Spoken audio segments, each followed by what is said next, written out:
Hola, hola, bienvenidos a un nuevo capítulo de ¿Y ahora qué? Hoy día estamos con un nuevo invitado, Vicente Rothman, que teníamos muchas ganas de conocer, lo estuvimos investigando ahí. Vamos a decir también que tenemos un nuevo lugar de grabación. Gran nuevo lugar. Estamos en el Starbucks Reserve, que queda en Isidora Goyenechea. Nos prestaron su sala, así que... Muy amorosos todos, vengan a tomar café. Aquí también tienen la particularidad que hacen café, así que esa es como la gracia. Así que... Lo esperan y lo esperamos. Muchas gracias por el lugar. ¿Cómo estáis, Vicente? Bien, muchas gracias por la invitación, feliz de estar acá. No, gracias por aceptarla. Oye, lo primero que te queríamos preguntar era sobre ti, una breve presentación de qué estudiaste, ¿Qué hiciste? Así, si pudieras hacer un mini resumen de tu vida, así lo tipo vamos un metiendo. minuto, y ahí vamos profundizando. Ya, difícil pregunta porque soy Difícil, bueno para hablar. bueno. Yo soy ingeniero de software, estudié civil en computación en la Chile. Bueno, de hecho, ahí parto, voy a agregarle esto que igual es interesante, creo, para el podcast, que yo estudié, bueno, civil en la Chile son 6 años, ¿Ya? y a los primeros 4 tú sacas una licenciatura. Yo hice solo los 4, saqué la licenciatura y me fui a hacer un máster a Estados Unidos. Ah, Porque bueno. la licenciatura es un bachelor. Claro. Entonces en Estados Unidos tú podías hacer, la gente hace como 4 años bachelor y después un Se posgrado. especializa. Buena esa. ¿Ya? Entonces hice los 4 años y me fui a hacer un máster en Computer Science a Cornell, en Nueva York. Después, bueno, trabajé varios años, viví 8 años en Estados Unidos, trabajé en Amazon, llegué a ser tech lead, que bueno, ahí podemos hablar más de eso. ¿Sí? Después, entre medio, tuve un emprendimiento que lo cerramos. Y bueno, hoy día ya hace rato estoy full time en Cesti. ¿Ya? Soy, bueno, cofundador y CTO de Cesti. Perfecto. Entonces vamos a empezar a meternos. La primera pregunta es, ¿por qué elegiste estudiar ingeniería? ¿Siempre fuiste más matemático? Como siempre te gustaron los computadores, todo ese La mundo? tecnología. Siempre me gustó la tecnología. ¿Ya? Pero igual me costó la decisión, en verdad. De hecho, hubo una época de mi vida que quería ser abogado. Hoy día pienso que estaba muy perdido. Menos Hay que ser mal. abogado. Pero sí, siempre me fue muy bien en matemática y en física en el colegio. ¿Ya? Como que no me iba bien en todos los ramos, pero en matemática y en física siempre fui así Ya. como de los mejores o el mejor alumno. Bueno. Entonces igual eso te empieza naturalmente como a hallar ¿Cachai un para dónde camino. va, digamos? Sí, pues y al final te vas perfilando por un camino. Pero igual me costó la decisión. Ahora la tecnología siempre me ha gustado mucho y entré un poco con esas ganas de desarrollar tecnología. De hecho, en un comienzo hice la especialidad de ingeniería eléctrica, ¿Ya? pensando que por ahí iba el desarrollo de tecnología, como hardware. Pero estaba muy perdido. Y bueno, finalmente me terminé cambiando a computación, que es software y es lo que hago hoy en día. ¿Y siempre quisiste emprender? ¿Estabas con esa idea en la cabeza? ¿O quizás se te cruzó alguna vez trabajar en una empresa? Mira, es que en segundo año de la universidad empezó el emprendimiento con un compañero de la U y con un compañero del colegio, que él ¿Ya? estaba en comercial. Y ese emprendimiento en ese minuto fue muy con el propósito de aprender. Lo que queríamos era aprender y desarrollar como una red social que sonaba como un proyecto muy ambicioso. ¿Ya? Entonces queríamos aprender, ese era el principal propósito. Pero por ver la película de Facebook está puesto, ¿no? Eso fue después. No sé, no nada que ver con la película de Facebook, en verdad. La red social era solamente porque sonaba en ese minuto como algo complejo de Claro. desarrollar. Un Computacionalmente, desafío. exacto, técnico. Entonces estuvimos con eso, de hecho congelamos la universidad un año y nos fuimos a San Francisco a una aceleradora. ¿Ya? Y ahí ya en San Francisco, que en la aceleradora llegaban fundadores de startups que la habían vendido en cientos de millones de dólares a Facebook o a no sé qué, y bueno, la ambición y las personalidades y cómo en verdad partieron desde cero, y como que ahí me agarró mucho el bichito, y ahí fue como, necesito emprender, voy a emprender, y si no es esta va a ser otra, Claro. y si no va a ser otra, y ya como que el bichito te agarra y lo tenía Y no claro. te suelta. No. Pero volviste a la universidad después de congelar. Después volví a la universidad. Lo que nos pasó, bueno, hicimos este emprendimiento, no agarró como queríamos que agarrara, lo lanzamos, pero finalmente igual lo terminamos vendiendo. Lo compró, de bueno. hecho, sí, o sea, lo vendimos anecdótico, es para contar el cierre de la historia, no es como que ganamos plata. Pero tuvo un buen final igual. Tuvo un buen final, sí. Lo vendimos, de hecho, a un ruso que vivía en Shanghái, y era una app que sigue andando en Shanghái. Ah, buena. ¿Y sobre qué es? Era una app para fiestas. Ya. Nosotros poníamos cámara en las discotecas ¿Ya? y conectábamos la música, de hecho, directo del mixer del DJ. ¿Ya? Entonces tú tenías una app donde podías ver streaming. De hecho, la palabra streaming no existía en esa época. No había lives en las redes sociales, en ningún lado. Me acuerdo que en ese minuto, el único que empezó a hacer lives o streaming, que fue incluso después que nosotros, fue una startup que compró Twitter, que ¿Ya? se llama... Ya se me olvidó el nombre, pero lo que hacían era lives, transmisión en vivo. Y en esa época no existían, ¿verdad? Era la tele, no había más streaming. Entonces ahí hubo un desafío tecnológico bien importante, pero finalmente tú tenías una app donde te metías, veías las fiestas y podías ver un video en vivo de lo que estaba pasando. Y la música. Y la música la escuchabas en alta calidad, directo desde el mixer. Entonces podías Increíble. conectarlo a tus parlantes y escuchar la música en alta calidad de la Pero me fiesta. imagino que se tenían que coordinar con la disco, con los DJs, con todo. ¿O? Eso no. Era difícil, nunca. Era lo más difícil, era eso. Qué buena. Y después entonces vino este posgrado que lo hiciste al tiro entonces. No, ahí volví a la universidad. Claro, pero ya con la idea de Estados Unidos, en Estados Unidos entendí que los gringos terminaban el college, Ya. que era el bachelor, la licenciatura 4 años en Chile. Al final en Chile, en cualquier carrera, después de 4 años, te hacen esta convalidación internacional y te dan una licenciatura. O sea, que está convalidada internacionalmente. Y que con eso se iban a hacer un posgrado. Entonces dije, pucha, en vez de hacer los 6 años, voy a hacer 4 años muy para afuera. Buena esa. Y llegué con el objetivo de, ok, checklist, ¿cuáles ramos necesito Ya. terminar para terminar la licenciatura? ¿Y qué necesito para irme a estudiar afuera? Entonces estuve, después de volver 2 años, haciendo los ramos justos que necesitaba para terminar y estudiando para el TOEFL, que la habla en inglés, que me costó mucho. Yo nada de inglés. Ah, ¿en serio? Nada de inglés. Chuta. Te diría que lo que más me costó ver en Estados Unidos fue eso, el inglés. Bueno, las pruebas técnicas, etcétera, y postulé y justo todo me resultó, terminé la licenciatura y 6 meses después me fui a hacer el máster ¿Y dónde fuiste? a Cornell, en Nueva York, a Ya. un máster en Computer Science. Y ahí te cambió la perspectiva de todo, yo creo, ¿no? Ahí- O un poco vino a confirmar lo que ya sabía que queríais. No, sí, todo este tiempo era aprender y volver a emprender cuando estuviera preparado. Ya. Sí. Siempre en Chile. ¿Emprender en Chile? o No, yo sabes? harto rato tenía ganas de emprender en Estados Unidos. De hecho, hice un emprendimiento en Estados Unidos entre medio, que les ¿Ya? conté en la introducción, que les puedo contar más, que lo terminamos cerrando. Y Zesty partió, de hecho, cuando estaba en Amazon, como en ¿Ya? paralelo, como un side project. ¿Ya? Y bueno, eventualmente empezó a agarrar mucho vuelo y ya fue como, ya metámonos full. Perfecto. Y volviendo un poquito para atrás ya. Eso, Tú llegáis, entonces, a Estados Unidos a hacer el máster y todo. ¿Y ahí qué ambiente te encontraste? O sea, a nivel intelectual, a nivel social y todo eso. Y la diferencia quizá con la Chile, cuáles son los incentivos. Sí, muy interesantes las preguntas. En verdad me encontré con un mundo muy distinto. De hecho, como pasa en Estados Unidos, que tú así el bachelor y que es el college, y no necesariamente tenía una especialidad tan clara en el college. Hay como estos major que tú tomás, pero no toda la gente se especializa tanto. ¿Ya? Hay mucha gente que toma ramos por todos lados. Entonces, mucha gente llega a un máster no necesariamente tan preparada. Es como gente que estudió más, pero que no necesariamente hizo lo que en Chile es una carrera completa. Claro. Entonces, técnicamente, en todo lo que era como el área de la computación o el área de ingeniería, yo estaba mucho más preparado Buena. que todo el resto. Y creo que a todos los chilenos en general les pasa cuando se van a estudiar para afuera, que te encontráis mucho más preparado porque hiciste como una carrera larga, extensa, muy específica desde Igual el se estudia comienzo. harto, o sea, que igual se estudia muchísimo. Siempre lo comentamos también en Derecho, son 6 años, y a Estados Unidos son como 3, y uno llega quizás echado para abajo y al final... Ya, pues lo otro que pasa es Sí. que tú saliste del colegio y entraste a Derecho. Sí. O sea, desde el día 1 saliendo del colegio, en verdad todo lo que hiciste es prepararte como Claro, sí. En Estados Unidos no es así. En Estados Unidos entras a un college, que es como una extensión del colegio donde tú tenés muchas libertades. O sea, mucha gente que no tiene tan claro para dónde va, empiezan a tomar ramos por aquí y por allá. Entonces pasaron los 4 años Sí. y no es que hicieron una malla estructurada de tú vas a ser abogado. Entonces claramente aprendieron de quizás muchas otras cosas que tú no, No se especializaron, pero claro. no llegaron a ese nivel de especialización.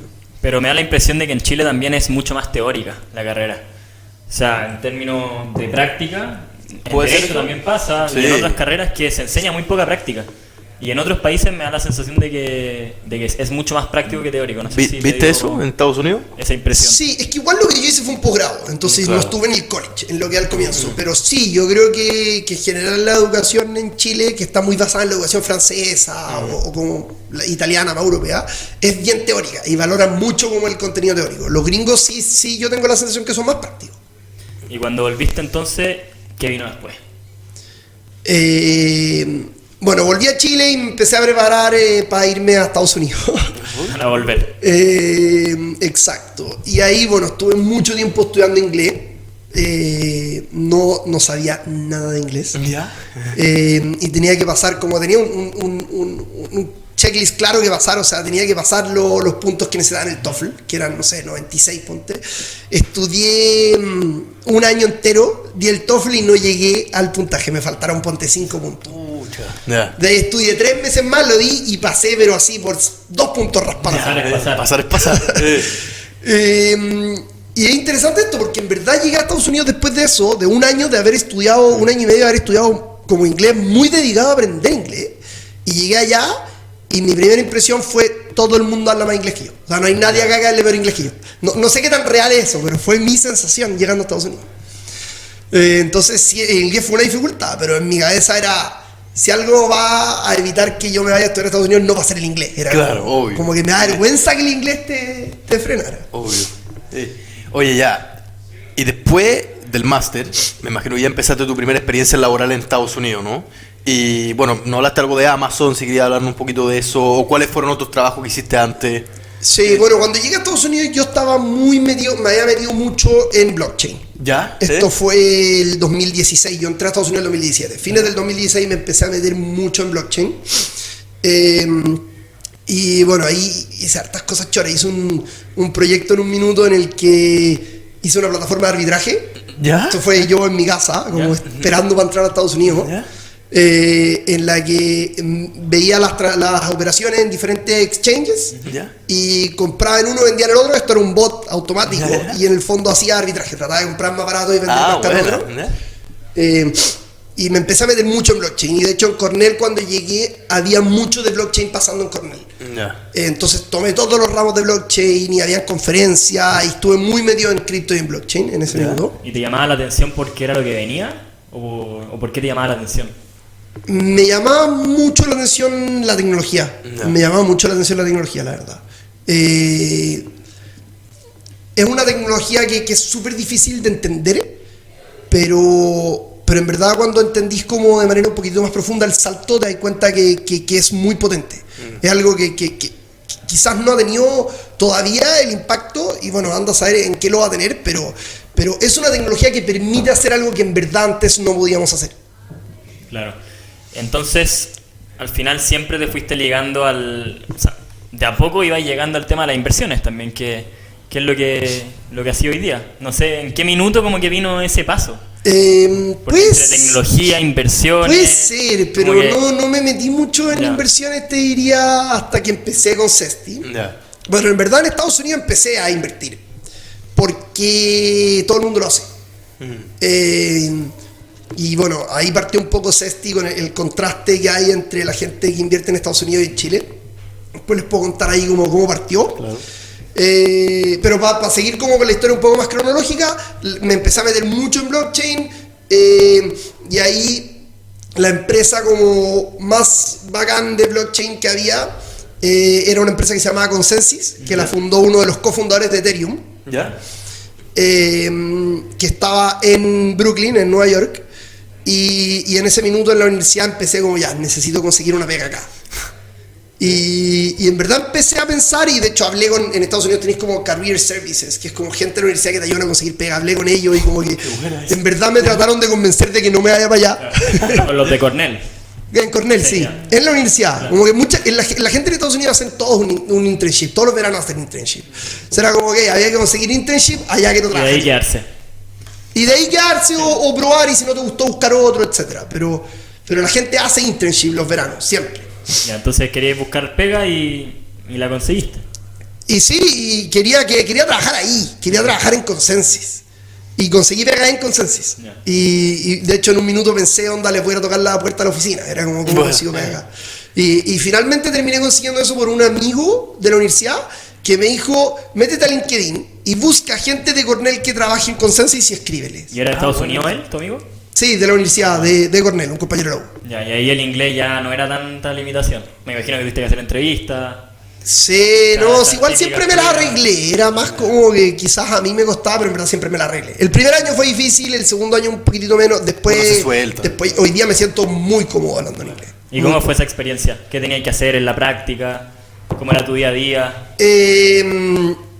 Bueno, ¿Había gente internacional? Consensus es una empresa muy particular.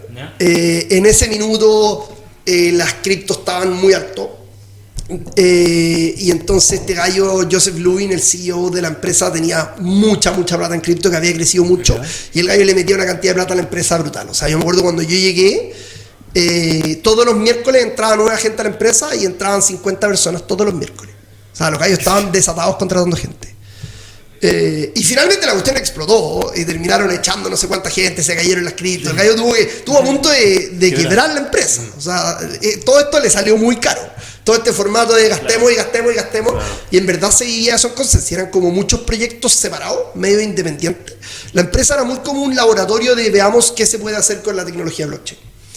Entonces yo entré a un proyecto que lo que estábamos tratando de hacer era como un protocolo de data descentralizado. O sea, la idea, para ponerlo en simple, era como que tú pudieras técnicamente ser dueño de tu data en Facebook, por ejemplo.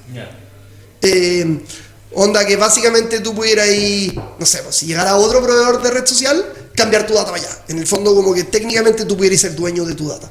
Bueno. Esa era la idea, pero solucionarlo desde una perspectiva tecnológica, no regulatoria legal. ¿Y tú tenías contacto un poco con la gente más de arriba o tu trabajo era muy... No, la empresa era muy horizontal. Como, o sea, de hecho, teníamos puro mesas así grandes y hubo mucho tiempo que yo me sentaba ahí y Joseph Blooming se sentaba allá. Era cowork el formato, ¿o no? Era como formato cowork, pero eran las oficinas de Consensus. Claro. Y ya que ahora tú eres dueño de una empresa al final, ¿qué aprendiste en esa empresa de liderazgo? Estar tanto al lado del CEO y todo eso. Es que no interactuaba nada con él. Era solamente como él está ahí, yo estoy acá, él está metido en sus cuestiones, pero casi que hola en la mañana y seguía, ¿no? Pero ¿saben quién trabaja para su empresa? O en un minuto tú decís que no. Yo creo que no me conocía. ¿Y qué vino después entonces? ¿Seguiste ahí? O sea, ¿estabas incómodo ahí? ¿Empezaste a buscar otras opciones de trabajo? Estaba cómodo ahí, pero yo quería... Espera, la empresa era muy como... Había gente muy talentosa, con sueños muy grandes, como este protocolo descentralizado y cosas por el estilo, pero no había nadie tratando de hacer un negocio. Y eso fue, por eso es que les decía que era muy particular, era muy loca la empresa.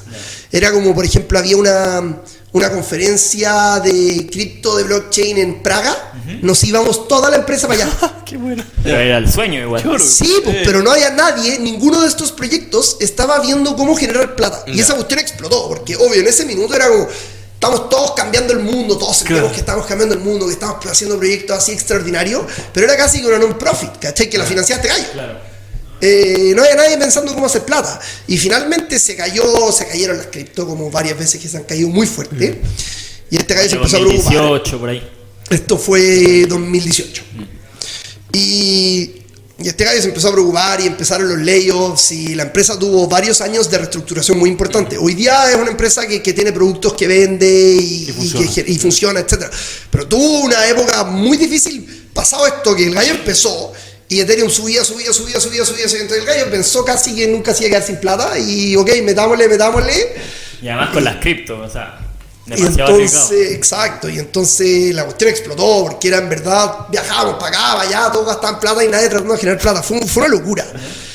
En verdad fue una locura. Y después de eso, yo estaba justo terminando la universidad cuando explotó Consensus y cayeron las cripto. Y dije como ya, quiero buscar una startup de blockchain, pero que tenga un modelo rentable, que vaya a generar plata, porque como que mi lección principal de ahí fue hacer un negocio y no un juego, ¿cachai? Y esta cuestión era un juego. Y fue justo este Crypto Winter fuerte del 2018 que todas las empresas de blockchain estaban quebradas. Entonces no pude conseguir esa pega que quería. Nadie contrataba.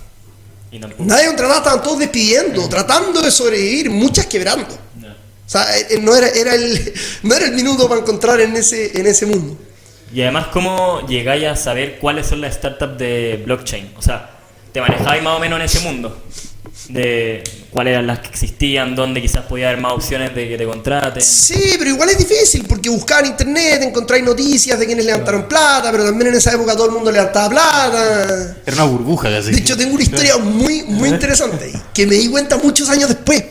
En ese minuto, bueno, yo estaba en Cornell, había trabajado en Consensus, entonces dentro de lo que era blockchain, yo tenía un perfil muy interesante, como poca gente. Había poca gente que había trabajado como ingeniero en Consensus, había poca gente como tan metida en el tema. Entonces igual me llegaban harto a buscar cuando estaban buscando. Y en un minuto, pero mientras yo estaba en Consensus, antes de la caída, me llegó un mensaje de el CEO de OpenSea. ¿Ya? Que no sé si, bueno, para los que se manejan con cripto, los que algo conocen, OpenSea era un marketplace de NFT. ¿Ya? ¿Cachan algo de los NFT? Sí, algo. Sí, no suena, pero... Sí. Bueno, sé, NFT ya, eran ya, como ya, coleccionables que se intercambiaban a través de... Bueno, OpenSea fue una empresa que en su minuto, no sé en qué está hoy día, pero en su minuto la llegaron a valorizar en 4.000 o 5.000 millones de dólares. Era una empresa... Locura. Y me escribió el CEO Directamente. cuando recién habían levantado una ronda de, no sé, creo que $1 millón, ponte, que era una ronda así chica en Estados Unidos en esa época. Sí, pues nada. Y el CEO estaba recién armando como su primer equipo y me contactó para entrar como uno de los primeros ingenieros, como founding engineer, de hecho. ¿Cómo llegó a ti? Por LinkedIn. Ah, sí, nomás. No, y además siendo chileno en Estados Unidos. Sí, porque tenía este perfil que había trabajado en Consensus, etc. Y yo en ese minuto estaba en Consensus y me di cuenta que era el CEO de OpenSea, te diría que el año pasado. Porque lo tenía en LinkedIn y llegó un amigo y me preguntó, oye, conocí a este gallo, ¿me podés poner en contacto? Y dije, ¿de dónde lo conozco? Me metí a LinkedIn a ver y tenía estos mensajes y ahí dije, oh, este gallo me ofreció pega. Este gallo que hoy día es un gurú. Cuando estaba partiendo y yo le dije, después le ¿Le mandó dije un mensaje directo? sí. Ya. El sueño. El sueño. Increíble. Sí, pero era una startup Claro, chica en en ese ese momento minuto. no era nada, po. Pero calzaba con el perfil. O sea... Ya, pues, pero no lo pesqué, pues. Ah, ya no lo pescaste. No, pues porque Ya. me llegaban varios de esos y estaba buscando y justo en ese minuto estaba en Consensus contento. Claro. Si me hubiese contactado justo después de que cayó Consensus, probablemente sí lo hubiese Iba de pescado. una, claro. Fue justo en el minuto en el que cripto estaba boom y yo estaba contento con Consensus. Claro. Y le dije, mira, en este minuto no estoy buscando, qué sé yo, mucho éxito, dale más adelante, no sé. Podría haber sido Elon Musk que no... Que no claro. Entonces... Ya, pues, no le aceptaste esa oferta, o sea, no pescaste. No me hizo una oferta, me dijo conversemos Sí, y le claro, dije, pero no estoy en no otra. entrevista. No pescaste el café. No pesqué el café. Y entonces seguiste ahí. Seguí en Consensus, después fue el Crypto Winter, Consensus cagó. O sea, no, sobrevivió después, pero en ese minuto Murió. era un... Quiebra. En crisis. No quebró finalmente. No, claro, pero empresa estaba muy sobrevivió. mal. Pero en ese minuto fue puros layoffs, echando gente, etcétera. Crypto Winter, nadie contratando, yo buscando esta pega que nadie ofrecía. Y es interesante porque en ese punto, como yo buscando lo que no encontré, terminé trabajando en Amazon. Bueno, ya. A mí me encanta como el mundo de Amazon, Jeff Bezos, todo eso. ¿A qué te dedicabas ahí? ¿A web services? En Amazon ¿Sí? yo entré Pero primero, ¿cómo llegaste a Amazon? Para ir metiéndonos ahí. me escribió un reclutador de Amazon por LinkedIn. ¿Ya? Tenemos que mejorar nuestro LinkedIn. Que la cagó. Todo por LinkedIn, sí, pasa mucho por LinkedIn.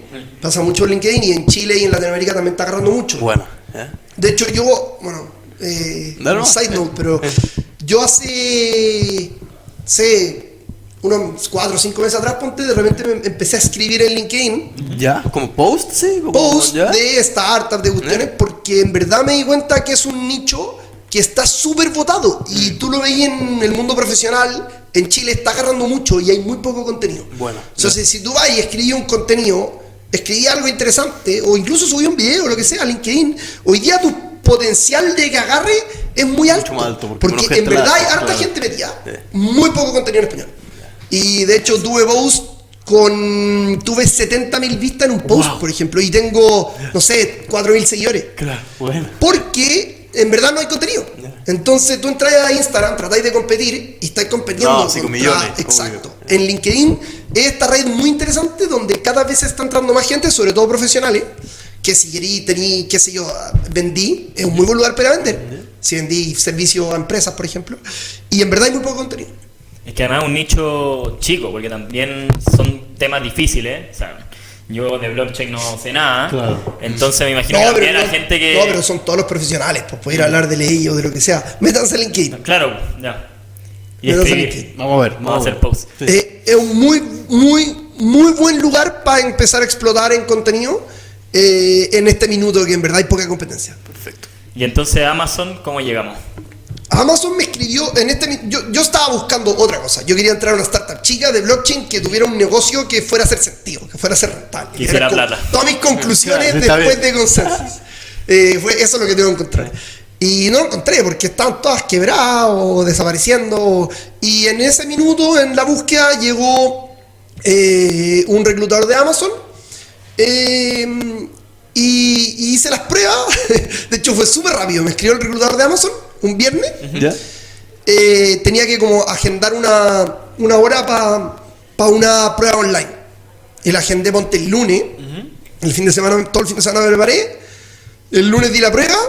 El martes, ponte que me escribió el reclutador que pasé la prueba y que querían que vaya a Seattle a hacer como las entrevistas finales. ¿Ya? Y el viernes de esa misma semana fui a Seattle.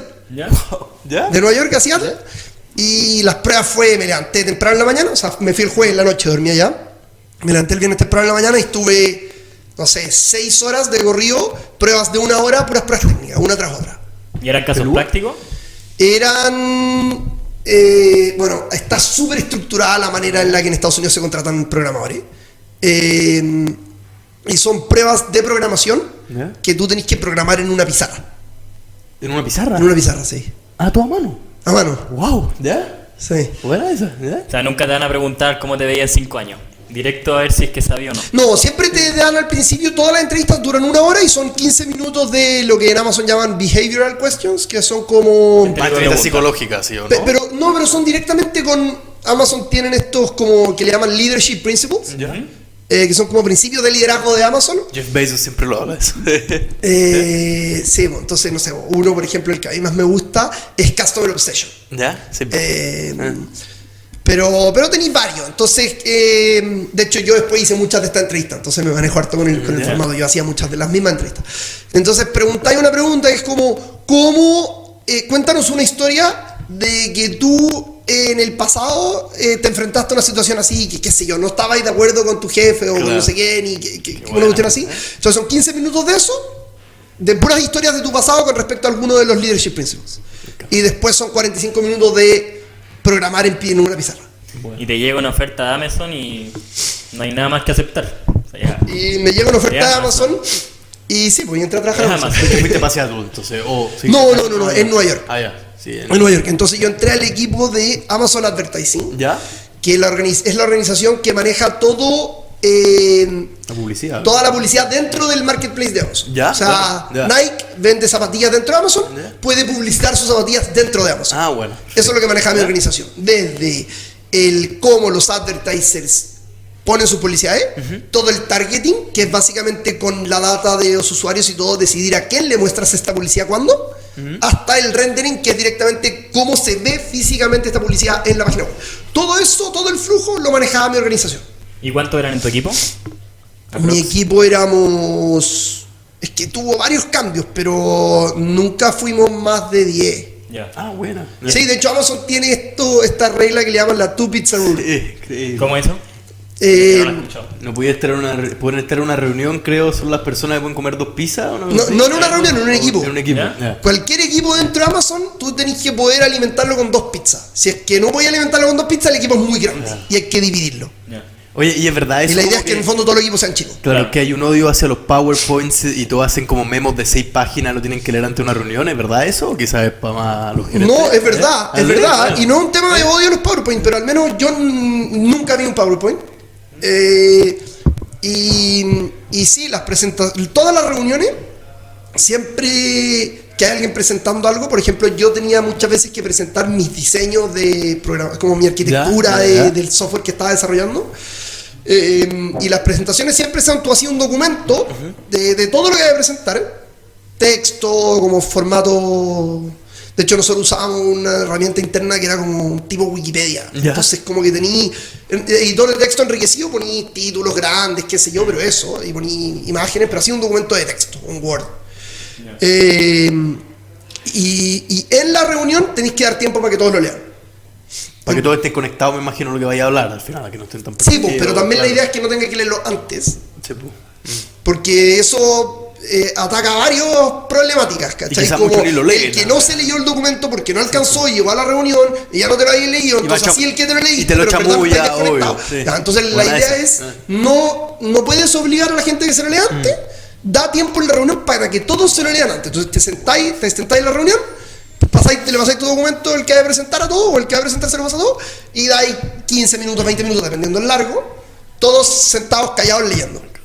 Y después preguntáis, ya, se lo terminaron, alguien necesita más tiempo, y si alguien dice, sí, yo necesito 2 minutos más, le dais 2 Se lo minutos paga. más, termina, y ahí empezáis todos con la cuestión súper fresca. Oye, ¿y trabajáis mucho cuando estáis en Amazon? No, ¿No? no. Pero Podía sí ir- trabajáis en la oficina, ¿cierto? O en- Era o era presencial. teletrabajo. Yo trabajaba en la oficina, todos trabajamos en la oficina, pero todas las salas de reuniones tenían pantalla y tenían de hecho una Alexa al medio, y entonces tú entrabas en la reunión y decías Alexa start the meeting, y automáticamente te ponía una pantalla con un sistema de videollamadas que se llama Chime, que es de Amazon, pero básicamente un Google Meet o un Zoom. ¿Ya? Y en todas las reuniones en tu calendario tú tenías un link a este formato para entrar remoto. Y como todo funcionaba así, en todas las reuniones tú podías presentarte de manera remota. Y siempre había gente en la Pero se pantalla. asumía que en realidad tú pudiste teletrabajar siempre. Y tú podías teletrabajar. Y no habían reglas en ese minuto de cuándo. Buena. Y te diría que yo, muy frecuentemente, un día a la semana, más o menos, me quedaba en la casa. Y en verdad me levantaba en la mañana y le escribía a mi jefe y le decía, oye, hoy día no voy a ir a la oficina. No me preguntaba por qué. Avisar nomás. Y me conectaba, y si no le avisaba también le da lo mismo. Y me conectaba a la reunión por Zoom y siempre había gente conectada por Zoom y Lo importante era hacer la pega, ¿no? como que no había tanto... No se hablaba mucho del tema de trabajar remoto o trabajar en la oficina, pero no había una regla de que era obligatorio ir a la Mientras hagáis tu oficina. pega, está bien. Entonces te diría que todos iban a la oficina, pero todos de vez en cuando no estaban. Ya, Pero bueno. no existía una persona que 3 días seguidos no iba a la oficina. Y generalmente hasta qué hora trabajáis, por ejemplo. Hasta las 6, más o Ah, menos. bueno, Y si claro. a las 6:30 ya no queda nadie en la oficina. Claro. Pero yo quiero saber, entre paréntesis, ¿cómo es trabajar para Amazon? No sé, en términos prácticos, ¿te dan almuerzo? Claro. ¿Hay eventos de oficina? Se aparece el Porque es Jeff una empresa Bezos que- y es te una va un empresa café. gigante, o sea, como- Es que es una empresa una de las más valoradas del mundo, si no la Por más eso. valorada del mundo. Mira, todas las empresas tecnológicas tienen diferentes cosas. De hecho, he estado en varias. He estado en la oficina de Facebook, he estado en la oficina de Google. Entonces, igual les puedo contar el contraste. Feliz. Y si tú tomas Google, Amazon y Facebook, te diría que Amazon es la peor de todas para los empleados. Como la más tradicional. ¿Como en oficina beneficio? normal. En el día a día, como oficina normal, quizá habían mesas de ping-pong o algunas cuestiones, pero no era un parque de diversiones como Facebook. Pero en Facebook te dan como almuerzo. No, Facebook es una locura. chat, ¿sí? Facebook es una locura. Yo estaba en el campus de Menlo Park, que es Ya. la oficina grande de Facebook. Estuve antes del COVID, no sé qué ha cambiado, pero estuve más de alguna vez y la cuestión es una ciudad donde en verdad hay calles así, todo bonito, perfecto, lleno de tiendas, de restaurantes, de café, tienen, ponte una cuestión con masaje y... Qué locura. y La gente trabaja. y no pagáis nada. Y, Claro, todos aparte- y además te pagan muy bien. De hecho, tú llegáis, esto es Facebook, tú llegáis en tu auto, ponte, a la oficina, tiene valet parking, o sea, te toman el auto y se lo llevan. El sueño. Y tiene servicio de limpieza, te devuelven tu auto limpio. Y tienen servicio de lavandería. el no, contrato quiero tiene decir. como 40 páginas así de puros beneficios. Al menos eso era antes del COVID, no sé qué ha cambiado. Yo tengo entendido que era cortarlo un poquito. Amazon que tenía. Amazon no teníamos mucho. De hecho, en Google también es así. En Google tenía un casino. ¿Ya? Yo estaba en la oficina de Google en verdad estaba en las dos, en la de... Pero ya estaba así como a reuniones o trabajaste un tiempo. O... Estaba como porque un amigo que trabajaba ahí me invitó ya. a conocer. Tú puedes invitar gente. Buenísimo. Entonces no Open estaba, office. no estaba por nada importante, estaba porque conozco gente, Claro. amigos que trabajan y como, oye, ven a conocer la oficina. Qué bueno. Bueno, en Facebook una vez estuve para una entrevista también. Ah, bueno. Estaba postulando a un internship. Ya. Entonces, no, Amazon, bueno, Google también en Nueva York tenían un casino donde cocinaban y qué sé yo, habían 7 puestos de cocina, que distintos tipos de cocina, y tú pasabas con tu bandeja y comías y sacabas lo que querías. De todo, ya. Sí. Ya, Amazon no tenía nada de eso. Ya. Cagado En ese Amazon país. nosotros Cagado. teníamos snacks, Sí, bueno, uno de los leadership principles, de hecho, es frugality. Ya, bueno. Que básicamente eso es como cuida la plata. Humildad. Entonces no, Amazon no tenía nada de eso. Amazon era una oficina normal, había mesas de ping-pong, había una oficina muy rica. Cada uno tenía su puestito abierta. Y habían snacks, pero al almuerzo tenías que salir tú a almorzar o traerte tu almuerzo, no incluía el almuerzo. Ya. Oye, y a nivel como práctico ahí, ¿pudiste aprender mucho más? En general, ¿fue Mucho. una buena...? Ya. Mucho, aprendí muchísimo. De hecho, entré a Amazon siempre sabiendo que Una iba a escuela. volver a emprender. Ya. O sea, Algo como transitorio. era transitorio, sí. Yo estaba aprendiendo, estaba haciendo carreras, estaba Está ahí abriendo puertas, herramientas. Ya. estaba ahorrando plata. Para al final, para emprender. Pero igual Nueva York el colchón, debe ser caro vivir en Nueva York, ¿no? muy caro. Ya. Muy caro. Pero estas empresas pagan muy bien. Ya, bueno. Es proporcional al final. Sí, no, ganáis muy bien, gastáis mucho, pero al final igual ahorráis mucho más. Entonces, nada, yo sabía que era transitorio, que estaba aprendiendo, que me iba a abrir muchas puertas. O sea, la verdad es que tener como el badge de Amazon en tu LinkedIn o en tu currículum, en verdad vale mucho. Me imagino. Y decir que es transitorio a Amazon tampoco es tan común, yo creo. O sea, la gente ya llega a Amazon y yo creo que se quiere quedar ahí. Sí, es que mira, yo siempre he sido como muy apasionado por las cosas en las que le digo mi tiempo, por las cosas en las que estoy trabajando. Me pasó antes con esta startup de la fiesta, después que sé yo, incluso con el proyecto de arbitraje de blockchain o con muchos proyectos que he hecho. Y siempre soy muy apasionado por lo que estoy desarrollando. Y te diría que en Amazon eso lo perdí completamente. Son los únicos años de mi vida en los que no tenía eso. No me... Se consumió el corporativismo. Sí, como que me pasa que tú hoy día me preguntáis de Cesti y en verdad yo puedo estar 4 horas y vaya a ver cómo me brillan los ojos. Claro. Y hay como no 4 años y seguís con la misma pasión, ¿no? Sí, de todas maneras. Y tú me preguntabas cuando estaba en Amazon en qué estaba trabajando y como que en verdad mi respuesta era un poco como, mira, trabajo en Amazon, que es bacán, trabajo poco, tengo como muy buen work-life balance, que le llaman los gringos, y gano buena plata. Pero en verdad no me interesaba lo que estaba trabajando. Y no era solo a mí, era a toda la gente alrededor mío.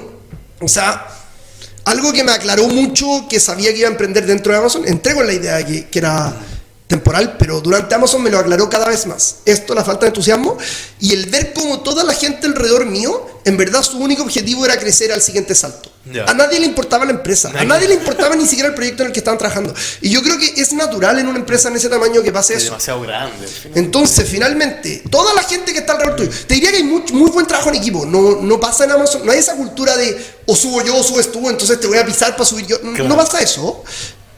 Está muy armado el formato para que en verdad tú, de hecho, necesitáis la ayuda del resto para tú subir. Y el resto necesita tu ayuda para subir. Entonces, como que hay un teamwork que está muy bien armado. Pero están todos preocupados de subir. O sea, cada persona en Amazon está pensando cómo logro el checklist para subir al siguiente salto, al siguiente nivel. Porque al final tenía una categoría muy jerárquica, muy estructurada de niveles. Eso te iba a preguntar, ¿qué es lo máximo que podéis llegar? Una persona normal, en 15 años en Amazon.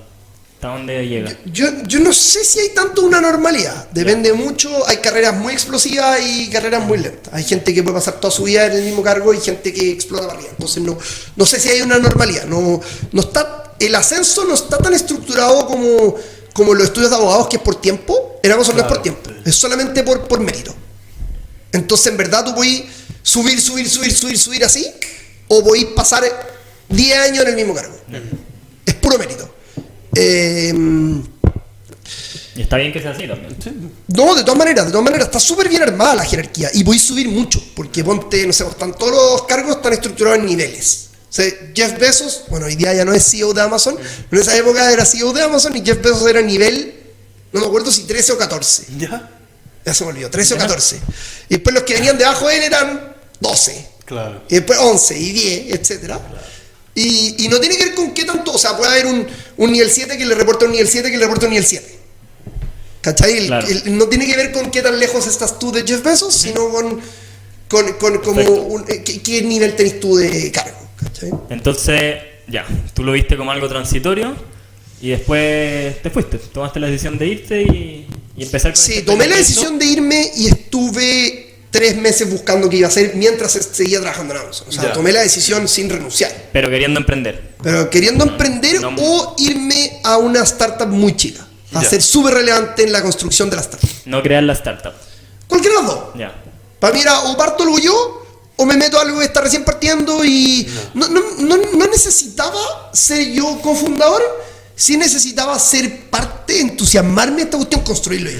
Eso lo necesitaba más que ser fundador. Como que quizás pensaste que tu potencial se estaba un poco limitando en Amazon. 100%. 100%. Y me faltaba este entusiasmo natural mío, Ya. que lo perdí en Amazon. Porque eso de... Aprendí mucho, en verdad, construir software en Amazon es una locura. O sea, la escala de Amazon es una experiencia que no voy a volver a tener en mi vida y que en verdad creo ¿Qué edad que... tenía ahí? Cuando entré O sea, tu paso por Amazon. Entré a Amazon el 2019 ¿Reciente? y el 2019 tenía... soy muy malo con Hace los 6 años. hace 6 años tenía 27. 27. Hoy día O tengo sea, a los 30. 27 ya estaba ahí en Amazon, A los 27 entré a Amazon. siendo chileno. Siendo chileno. Bueno, sí. Ya, y entonces después viene la creación de Cesti, o hubo un paso internet. No, de hecho Cesti partió en Amazon. ¿Ya? Bueno, ¿ya? Cesti partió en Amazon. Y partió... bueno, en la universidad en Estados Unidos ya empecé a meterme en esto de las inversiones, porque todos lo hacían. La gente en Estados Unidos en verdad vive en los mercados. En Chile no. De hecho, me acuerdo, no sé quién fue, pero me acuerdo haber escuchado a un político en algún minuto en Chile decir a quién le importa la bolsa. Pero yo creo que mucha gente conecta con eso, porque en verdad hay mucha gente en Chile que no le importa la bolsa y que no entiende la Yo creo que es más importancia. eso, yo creo que no saben. Entonces, más allá de echarle la culpa al político, estoy tratando de retratar como la relación de los chilenos con los mercados. En Estados Unidos no. O sea, en Estados Unidos no puede decir eso un político, porque están todos al tanto. Claro.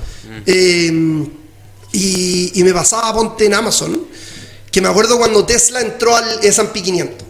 ¿Ya? Que, bueno, no sé si tengo que explicarlo un poco para la audiencia, pero el S&P 500 es, bueno, un instrumento de inversión más seguido en Estados Unidos, que son las 500 empresas más grandes de Estados Unidos. Entonces, un índice que sigue las 500 empresas más grandes de Estados Unidos. Tú puedes comprar un ETF que replica este índice y está ahí de una invirtiendo en las 500 empresas más grandes de Estados Unidos. Wow, ¿ya? Entonces, se sigue mucho el cuando una empresa entra o sale de este índice. ¿Ya? Porque creo que 3 veces al año, ponte, se hace un reajuste. ¿Ya?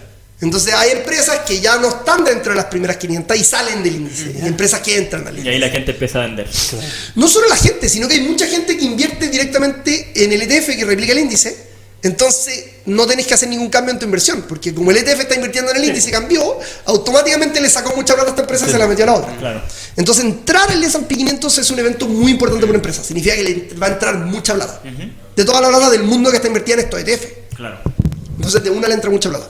Y me acuerdo que mi jefe le encanta en Amazon la rayaba con Tesla. Y ¿Ya? andaba todo el día Tesla. Y después me acuerdo cuando fue noticia que Tesla entró al S&P 500 y era noticia en Amazon. Todo, oye, ¿compraste? ¿Cuándo compraste? ¿Cuánto compraste? Después me acuerdo cuando fue todo el tema de GameStop. ¿Ya? Que tampoco sé si están tan al tanto. GameStop, el cliente de videojuegos. Sí, todo el eso, cliente de ¿sí? videojuegos. Bueno, GameStop es una empresa que en términos de modelo de negocio está en nada. Ya. O sea, que hayan sobrevivido hasta ahora es como Milagro. que Blockbuster sigue Solito. existiendo, ¿cachai? ¿Ya? Pero hay mucha gente La que le ahora se tiene... compra todo online, ¿no? Los juegos. Sí, pero hay mucha gente que le tiene una conexión emocional. Pues gente Obvio, que en los 90 compró muchos videojuegos ahí, etcétera. Entonces quieren la Yo marca. compraba ahí también, compraba lo de Nintendo, DS, ¿aquí existe? ¿GameStop existió? Sí, o ¿Sí sea, estaba? sí. ¿Ya? Pero Blockbuster, gran tienda. Ah, bueno, eso sí. También. Sí. No, bueno, no tiene nada que ver, hablaba del modelo. No, sí, pues, sí, el sí, modelo sí, de sí, ir a un lugar Claro. físico a Sí. comprar un videojuego. Es como Sí, ir a un porque lugar yo- físico a buscar una película. Claro. Quedó en el pasado. Sí. Entonces, esto fue hace, creo que el 21 fue, ¿Ya? que, bueno, en Estados Unidos hay como inversionistas institucionales grandes, Ya. empresas grandes que invierten, que son los que más que nada mueven el mercado porque tienen muchas lucas metidas, y existe una cuestión que se llama una venta en corto. ¿Ya? Que básicamente Apostáis tú a que apostáis baje, a que ¿no? la empresa Sí, va a caer. sí. Y él lo que hacía en la práctica es que le pedí prestaba acciones a gente que hoy día tiene acciones de la empresa. ¿Ya? Y las vendí. Entonces, por ejemplo, tú tenías 2 acciones de GameStop y GameStop hoy día está transando a $10, yo te digo, préstame tus acciones, yo te las voy a devolver y te pago un interés porque me prestís tus acciones. Claro. Te voy a devolver tus 2 acciones. Pero yo agarro ahora tus 2 acciones y las vendo a 10. Sí. Entonces, ¿qué es lo que pasa? Que si la acción empieza a subir y sube a 20, yo ahora para devolvértelas necesito pagar 20 por cada una. Y eso no, en una venta en corto no hay límite cuánto tú puedes perder. Porque la acción puede irse a 100, puede irse a infinito. Y se cae cuando tú compras 2 acciones, lo máximo que puedes perder es que se vayan a 0, por ejemplo. En la venta en corto no hay límite. Porque mientras más suba, más yo tengo que pagar para poder recuperar esas acciones para devolvérselas. Claro. Entonces habían muchas empresas que se habían ido en corto en GameStop. Mucha plata en corto. Y empezó esta cuestión en un grupo en Reddit que se llama Wall Street Bets. ¿Ya? En el que un gallo con un seudónimo que se llamaba como algo Kitten, se volvió el nombre. ¿Ya? Pero el gallo empezó a postear en este grupo Wall Street Bets que compren GameStop, un poco con el propósito de salvar a la marca y de irse en contra de estos gigantes que estaban apostando en contra. Claro. Y la cuestión fue una tendencia en la que mucha gente empezó a comprar. Y esta acción que valía $2 y que había mucha gente en corto, y no estoy hablando de 2 acciones, sino que miles de dólares, ¿cachai? Millones de dólares. Se fue para arriba infinito. Y llegó a $150. Y hubo estos inversionistas institucionales, muchos, algunos que perdieron el 50% de su plata, otros que quebraron, porque no eran capaces de recomprar las acciones. Y hubo este frenesí del retail, comprando y comprando. Ya, todo eso fue noticia en el mundo y es algo que yo en Estados Unidos viví. Porque todos en La Vega, mis compañeros estábamos al tanto. Claro. Yo compré acciones de GameStop. Después, de hecho, trataron de hacer lo mismo con el cine. Un cine grande. AML, creo que se me olvidó el nombre. Un cine grande trataron de hacer lo mismo, también subió un poco. Pero en el fondo, en Estados Unidos, a lo que quería ir es que en Estados Unidos se vive en los mercados. Ya. Y la gente está al tanto de esto. Es parte del día a día. Y la gente participa. Entonces, como que ahí me empezó a hacer. Me ha alargado demasiado. No, por favor. Tanto ahí me empezó a hacer demasiado clic darme cuenta que mis amigos de Chile, algunos compraban depósito a plazo, otros tenían la plata en el banco, y habían algunos que se habían saltado del depósito a plazo a cripto. Ya. Que fue muy interesante. Ya. Nadie compraba acciones de Apple o de Tesla o del S&P 500. En verdad nadie. Y yo decía, ¿qué está pasando acá? ¿Cómo puede ser que estamos todos viendo esto? Y en Estados Unidos había gente invirtiendo en cripto, yo invertí en cripto, pero todos con una parte minoritaria. Todos entendíamos que el camino eran los mercados tradicionales, cripto como un instrumento más riesgoso. Claro. Acá era como el salto porque estaba vacío, no existía. ¿Y eso era por falta de cultura, preparación? Bueno, hoy día tenemos más o menos claras las razones. Tenemos 2 razones que identificamos nosotros, que son la falta de acceso histórica y la falta de educación financiera. No, eso se ha ido repitiendo en el podcast también. La falta de acceso histórica tiene que ver con que 5 años atrás, en Chile, si tú querías comprar acciones de Apple, tenías que ir donde una corredora bolsa, ir físicamente, llenar los papeles, toda la cuestión. Si ibas a meter menos de 20 o 30 mil dólares, no te abrían la cuenta. O sea, con menos de 20 mil dólares no te abrían una cuenta. Y te abrían la cuenta, ponte que tenías los 20 mil dólares, transferías la plata, te compraban dólares, te llegaba un mail del ejecutivo, oye, te compré dólares a tanto, los voy a mandar a Estados Unidos. Una semana después, te escribía el ejecutivo un mail, llegó la plata a Estados Unidos, te compré tus acciones de Apple a tanto. Y ahí ya la oportunidad quizás no es la misma tampoco. Más allá de la oportunidad, esa era la experiencia. Tú no tenías ninguna visibilidad, no tenías idea de nada. Y después, al final del mes, te llegaba un mail del ejecutivo con una cartola. Esta es tu cartola, revisa tu inversión. Esa era la experiencia para tú comprar acciones de Apple en Chile de 5 años atrás.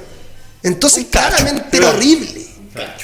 Entonces, esa es una razón. Y la otra razón es la falta de educación financiera. Que la gente en Estados Unidos, a propósito de esto, de vivir la bolsa, entienden mucho más de inversión. ¿Eso lo hacían en el colegio? ¿O algo como enseña en la casa? ¿O cada uno como que estudia en su parte? ¿Cómo es?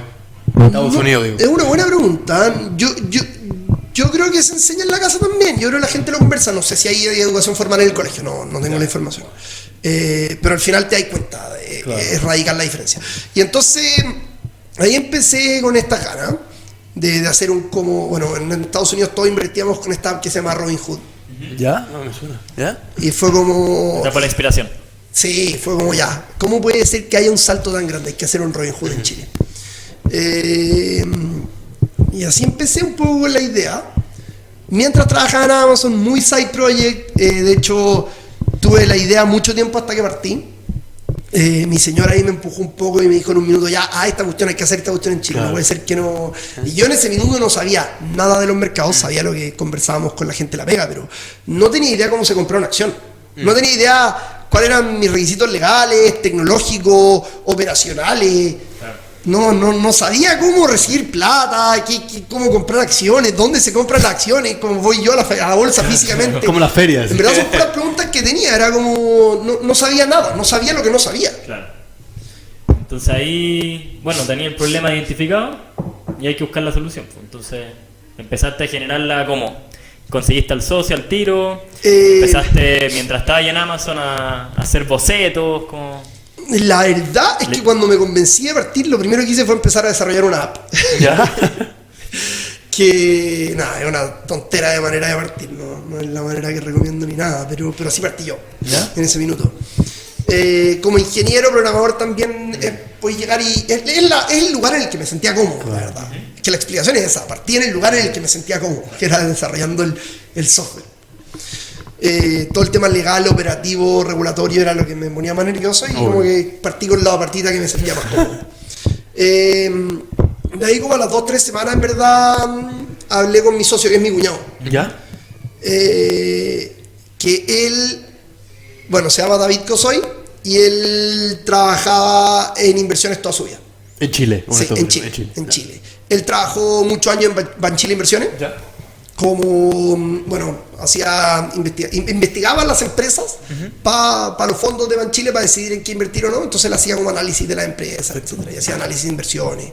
No sé, hacía también, qué sé yo, tampoco me manejo tanto en el tema. Seguro después va a decir que conté muy mal lo que hacía. Pero trabajaba en inversiones. Después da su versión. Después da su versión. Trabajaba en inversiones toda su vida. Trabajó también en un family office, como que se manejaba en el mundo. Entonces, por ahí me hacía mucho bien. Y él se sumó a las 2-3 semanas. Y ahí comenzamos juntos todo un proceso en el que él seguía con su pega, yo seguía con mi pega, y los dos pensando en cómo se soluciona este problema.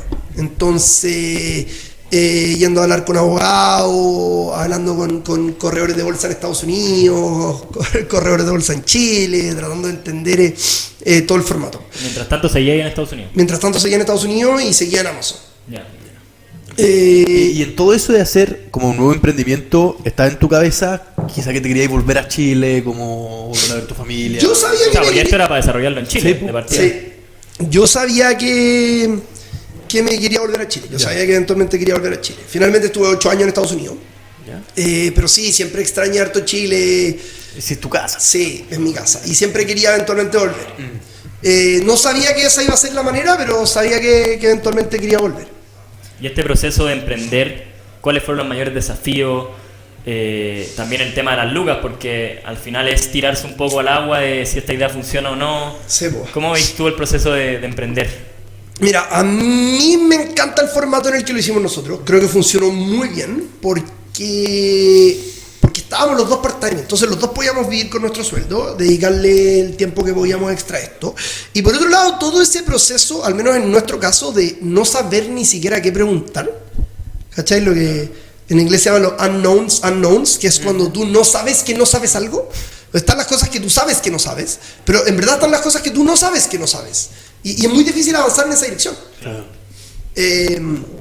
Entonces todo ese fue un proceso lento de investigación, de hablar con gente, con abogados, con corredores, empezar a conectar las puntas. Y creo que hubiese sido muy frustrante partir full a decir ya necesito lanzar esta cuestión.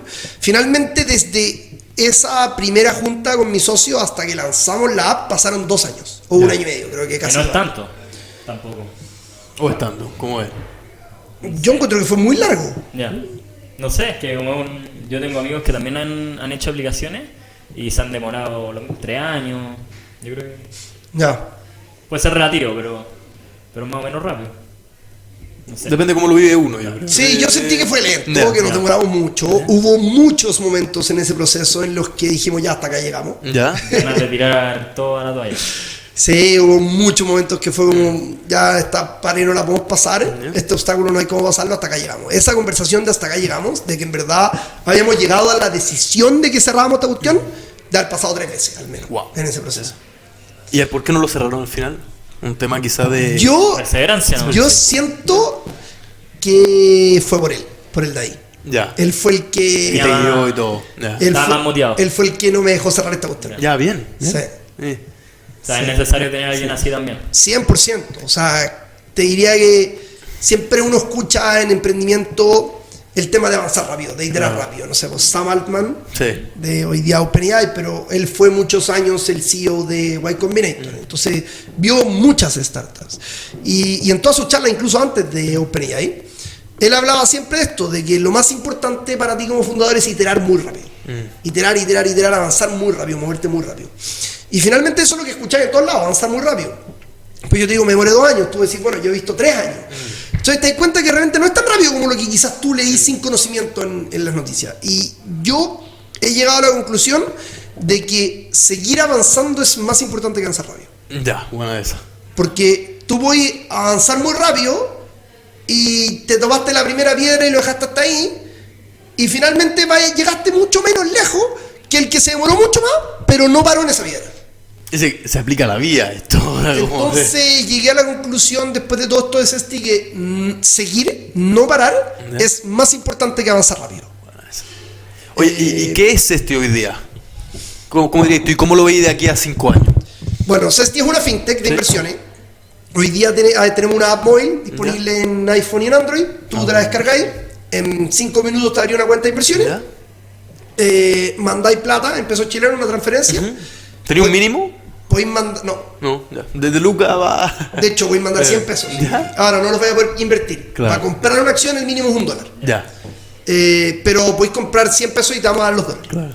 Y tú mandás una transferencia y literal 2 minutos después tenés la plata en dólares en tu billetera al lado. Buena, ya. Y de ahí tú elegís qué acción querés comprar. Tú compras y tú vendís. O sea, lo único que nosotros damos es acceso. Y bueno, para el tema de la patita de la falta de educación financiera, hacemos mucha educación financiera a través de redes sociales. ¿Ya? Hacemos mucho contenido educativo en Instagram, en verdad en todas nuestras redes, en Twitter, en Instagram. ¿Algún curso? Tenemos un curso, pero es súper avanzado. Es como de análisis técnico, es para hacer trading. Hay que tener una base. Quizás. Y hay que querer hacer trading. Yeah. Yo hoy día invierto mucho más a largo plazo. Pero para la gente que quiera hacer trading tenemos un curso que se llama Cesti Academy, que es en YouTube, es gratis. Tenemos ganas de hacer cursos más básicos. Era increíble. Y están ahí como en la cocina, no estamos todavía, pero le estamos dando vuelta. Queremos hacer cursos más básicos, gratis, porque en el fondo la patita de la educación es una patita muy importante. O sea, de hecho no les conté esta data, que es muy interesante, porque todo partió de manera anecdótica, como yo dándome cuenta que en Chile nadie invertía y en Estados Unidos todo. Pero cuando tú miras los números, que hoy día los tenemos, en Estados Unidos se estima que el 60% de la población invierte directamente en los mercados. Sí. En Chile el 3%. En Latinoamérica el 1%. Entonces, esta cuestión anecdótica que yo vi es absolutamente real. Claro. Yo creo que lo de la educación financiera es un debe gigante. O sea, a nosotros nos pasa que entramos recién a trabajar, y yo por lo menos, Nico también, hemos empezado a autoeducarnos financieramente, o sea, leyendo libros, YouTube, pero al final es 100% no es tan fácil, claro. Autoaprendizaje. Y por ejemplo, a mí en la oficina me han llegado, no sé, correos de MetLife que te quieren enseñar a invertir, pero la opción de Cesti uno no la conoce. Claro. Entonces, no sé, por ejemplo, el que se escucha más es Fintual, que yo creo que es como el gran competidor, ¿no? De ahí te iba a preguntar, de hecho, la diferencia. Pero yo creo que falta mucha educación financiera en Chile, o sea, totalmente. De todas maneras. O sea, yo creo que para hacer crecer ese 3% y llegar a un 5, a un 10, a un 15, eventualmente a un 30, no sé, lo más importante hoy día, porque hoy día el acceso está, es la educación. Es la educación. Ahora, yo veo una tendencia muy clara, muy fuerte. Hoy día tú veis en las redes sociales, por ejemplo, influencers financieros. Realmente aparecen influencers financieros todo el rato. Pero hay hartos chantas también. Sí, harto. Hay mucho chanta, pero uno casi llega a este podcast. yo no estoy diciendo que hay que ir a creerle a todos los influencers. Lo que estoy diciendo es que eso habla de una tendencia, porque habla de un interés. Sí. Cuando no va a haber un chanta donde no hay interés. Entonces, eso es lo que quería decir, que habla de la tendencia, del interés. Entonces, estos influencers, muchos súper buenos también. Hay muchos que hacen muy buen contenido. en muy poco tiempo llegan a cientos de miles de seguidores. Y eso es la tendencia. Quiere decir que algo interesa, algo hay. Hay Gente le interés, interesa, claro. hay interés. Sí. Yo te iba a preguntar la diferencia con Fintual. Sí. Porque me indica que es el gran competidor, ¿no? ¿O hay otro más? Bueno, Fintual es uno de nuestros grandes competidores. Fintual tiene un enfoque mucho más en lo que se llama como inversión más pasiva. Ya. Fintual arma sus fondos. Entonces tú entras ahí y elegí un poco el nivel de riesgo que tú querés tomar. ¿Querés invertir en un fondo más conservador o querés invertir en un fondo más arriesgado? Y ellos tienen estos fondos y en el fondo la plata te la manejan ellos. Cesti es inversión completamente activa. En Cesti nosotros no hacemos asesoría y no administramos plata, sino simplemente te damos la plataforma y tú vas y decidís en qué invertir. Claro, ahí está el... No sé qué será mejor, no sé qué opinas tú. Porque al final, en Cesti yo creo que necesitas un poco más de conocimiento. De todas maneras. Y en Fintual un poco saber tu nivel de aversión al riesgo, ¿no? Exacto. Yeah. Oye, y yo te quiero preguntar algo. ¿Cuál es tu rutina hoy día? De trabajo, obviamente. Bueno, mi rutina cambió mucho desde que fui papá. ¿Ya? Tengo un hijo de 1 año 9 y claramente la rutina cambia mucho con eso. Y la aversión al riesgo. Y la versión del riesgo también, de todas maneras. Hoy día, en general, me acuesto súper temprano. ¿Ya? De hecho, hace un rato, porque bueno, con mi hijo se despierta todos los días entre 7 y 7:30 de la mañana. ¿Ya? Entonces ahora comienza mi día de lunes a lunes. ¿Ya? Sábado, domingo, todos los días feriados, los días que queráis. Entonces, en verdad empezamos a cachar con mi señora que si nos seguíamos acostando tarde la cuestión no era sostenible. Y decidimos apagar la tele a más tardar a las 10 de la noche todos los días. Tenemos tele en la pieza y somos buenos para ver tele en la cama. ¿Ya? Pero apagamos la tele todos los días a las 10 de la noche y lo otro que yo hice fue dejar mi teléfono cargando en el baño. Ah, bueno. Esa es buena idea. Y lo empecé hace ya varios meses, en verdad. Y nos ha funcionado bacán. O sea, a las 10 de la noche se apaga la tele en mi casa y... No ¿Y sé, escuché el despertador? ¿Escuché? es que el despertador es mi hijo. Ah, verdad, pues. 5 de la mañana. Despertador natural. Exacto, no pongo despertador. Me despierto con mi hijo entre 7 y 7:30. Y bueno, ahí comienza mi día. Y para ir cerrando, 2 preguntas finales que queríamos hacer. La primera, para alguien que, como nosotros quizá, está empezando a trabajar y se quiere meter en el mundillo de la inversión, empieza a tener sueldo, no sabe qué hacer con su plata. ¿Cómo empezar a meterse en el tema de las inversiones si es que uno no tiene ningún tipo de conocimiento o muy básico? ¿Qué le dirías tú? Bueno, de todas maneras, primero aprender. O sea, hoy día yo creo que no hay excusa para poder aprender solo cualquier cosa que Tenemos de todo. Exacto. Sí, de todo. Mete a internet, habla con ChatGPT, habla con la inteligencia artificial, pregúntale, aprende, haz todas las preguntas. Haz el doble clic, haz el triple clic y aprende. Yo creo que aprender es lo primero. Después, yo creo que comenzar también es muy importante. Hacer ese no pasito. esperar saberlo todo antes de comenzar. O sea, hoy día en verdad en Cesti ya hay más lugares donde tú podés comenzar literal con lucas. Entonces no tenéis que tener, ni siquiera tenéis que tener ahorros para comenzar en Cesti. Entonces te diría, aprende y comienza. Mete 5 lucas, en verdad, mete 5 lucas y empieza a probar y empieza a aprender. Mientras vayas haciendo las preguntas, empieza a explorar y aprender. Bien, no, sí. Inventes a 5 lucas en el CES. Sí, sí o sí. Y la última, Obvio, empieza a probar, no Sí. decís que te vas a hacer plata con 5 lucas, pero estás aprendiendo. Lo mejor para aprender es hay que probar. partir. Exacto. Sí. Y la última, un mensaje para aquellos que quieren emprender y lo mismo, tienen un poco de aversión al riesgo de quizás que hay que dejarlo todo, me voy a quedar sin plata, tienen una buena idea pero no saben por dónde partir. ¿Qué les diría ahí para tomar esa decisión? A ver, yo creo que emprender es muy difícil y es muy difícil mucho tiempo. Entonces, creo que estoy muy convencido que emprender no es para todo y que tenéis que tener eso claro. O sea, bacán si queréis emprender, dale, pero tenéis que estar dispuesto a hacerlo. O sea, es muy duro, mucho tiempo. Y si no estáis dispuestos, entonces te vais a terminar echando para atrás. Después, yo creo que, bueno, mira, la realidad es que, hay muchas probabilidades de que tu emprendimiento no funcione. Es un tema estadístico. Hay muchas probabilidades de que tu emprendimiento no funcione.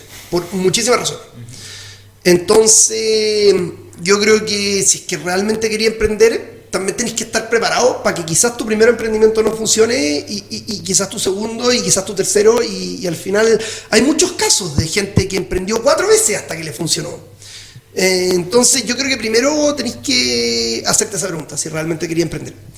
Después, yo creo que existen diferentes formatos, que también depende de qué emprendimiento. No todos los emprendimientos se pueden hacer en todos los formatos. O sea, yo creo que el formato de si tu pega te lo permite y tú puedes partir y realmente puedes llegar a algún lugar partiendo part-time con tu pega, lo encuentro un formato extraordinario, porque en verdad emprender es tan difícil y es tan riesgoso que cualquier cosa que disminuya el riesgo de que tu emprendimiento funcione, tómalo. Entonces esa idea de déjalo todo y en verdad tenés 5 meses de ahorro y si en 5 meses te caes en la calle, yo creo que no tiene mucho sentido. Yo no haría eso. Ahora hay gente que sí. De hecho, tú miras historias muy locas. Por ejemplo, Elon Musk. Sí. Elon Musk es alguien que ha estado muchas veces dispuesto a arriesgarlo todo. Es un gallo loquísimo, pero bueno, no llegáis a mandar un poco cohete. loco, muy loco. No llegáis a lanzar un cohete para Marte o hacer el más rico del mundo si no estás dispuesto a tomar esos riesgos. Oye, y además el tiene como 11 hijos, así que... Pero eso es una realidad que viene muy desde las inversiones, ¿cachai? Que a más riesgo, mayor retorno. ¿Cachai? No podía aspirar a ser Elon Musk, guardando las proporciones, pero no podía aspirar a ser el más rico del mundo si no estás dispuesto a arriesgar más que todo el resto. Sí. Y tenés que tener algo diferente también. Y esa es la realidad, pero podéis partir así, podéis partir un emprendimiento part-time mientras estás con tu pega, si tu pega te lo permite. Y lo que se me olvidó, un nuevo formato. ¿Cómo fue la reacción de Amazon? ¿Tú le pediste a Amazon estar part-time? No, yo nunca estuve part-time. No, yo en Amazon cuando estaba estuviste, full-time. estaba full-time. Estaba full-time en Amazon. Y después el aceite y en mis tiempos libres me dedicaba a hacer. Sí, así fue. Bueno, no. Gran forma de cerrar. Gran forma. Oye, muchísimas gracias por estar acá. La verdad que con Agustín nos vamos muy inspirados, porque los dos igual nos gusta pensar que tenemos más emprendedores, así que esto nos da harta herramienta para eso. Y muchísimas gracias. Así que a seguir a Cesti también. A seguir a Cesti, a invertir, a aprender y también a tomar un buen café en Starbucks 3. Así que muchas gracias. Muchas gracias a ustedes por la invitación. No, gracias por venir. Saludos a todos. Saludos.